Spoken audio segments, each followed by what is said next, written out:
कई इमारतों पर बम बरसाए गए हैं। गाजा पट्टी में लगातार कई विस्फोट सुने जा रहे हैं।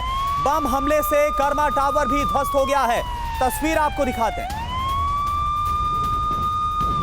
तो गाजा पट्टी की ये तस्वीर इस वक्त आपके सामने, जहां पर इजरायली सेना लगातार बम से हमला कर रही है। और इन तस्वीरों को देखकर आप अंदाजा लगा सकते हैं कि हालात कितने ज्यादा भयावह हैं।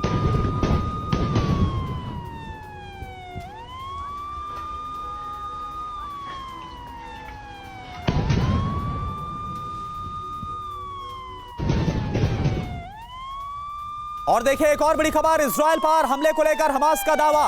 अश्कलोन शहर में अभी तक 1000 रॉकेट दागे गए। हमास अल कसम ब्रिगेड का दावा, हमारे पास मिसाइलों का जखीरा है। तो हमास का ही जो विंग है अल कसम, उसकी तरफ से यह कहा गया है कि उसके पास मिसाइलों का जखीरा।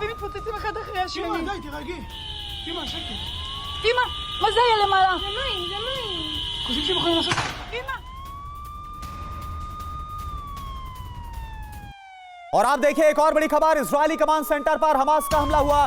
कमांड सेंटर पर हमास ने भारी बमबारी की है। अयाश 250 मिसाइल से भीषण प्रहार किया गया।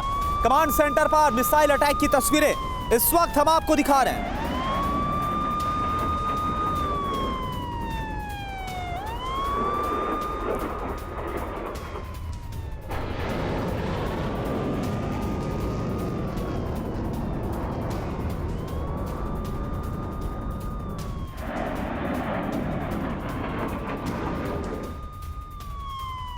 और देखिए एक और बड़ी खबर, गाजा में घुसी इजरायली सेना, बीएमपी और टैंक सबसे आगे चल रहे हैं। टैंकों के पीछे स्पेशल फोर्स के जवान मौजूद हैं। टैंक और फोर्स के पीछे अटैक हेलीकॉप्टर, हमास लड़ाकों की तलाश लगातार इजरायली सेना कर रही है। बंधकों की भी तलाश कर रही है आईडीएफ यानी कि इजरायली सेना।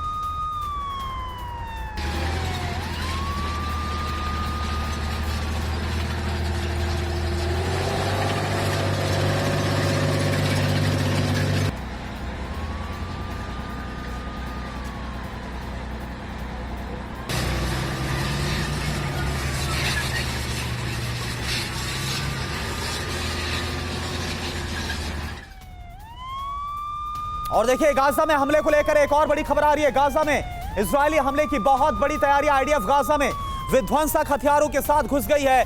गाजा बॉर्डर से संवाददाता सुमित चौधरी की एक्सक्लूसिव रिपोर्ट हम आपको दिखाते हैं।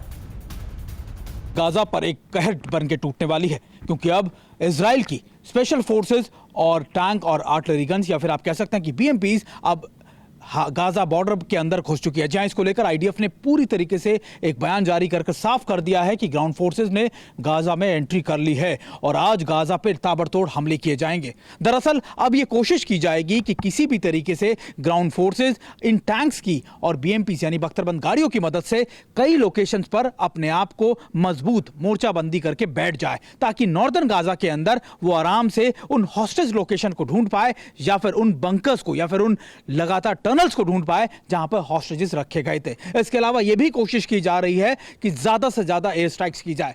एक बयान के दौरान, एक खबर के दौरान यह बताया भी गया है कि मोटे तौर पर अभी सभी एयरफोर्स को, या फिर जो इजराइल की एयरफोर्स को है, वो एयर स्ट्राइक्स करने के लिए, दुगने एयर स्ट्राइक्स करने के लिए कह दिया गया है। यहीं यह भी कहा गया है कि अब इजराइल की आर्टिलरी गन्स, या फिर जो उनकी जो अर्धसैनिक बल है, उनकी आर्टिलरी गन्स को भी डबल स्ट्राइक्स करने के लिए कह दिया गया है, जिसका मकसद साफ है कि नॉर्थ गाजा के पूरे इलाके को कुछ ही घंटों में, या कुछ ही आप कह सकते हैं आने वाले 48 घंटों में पूरी तरीके से समतल कर दिया जाएगा।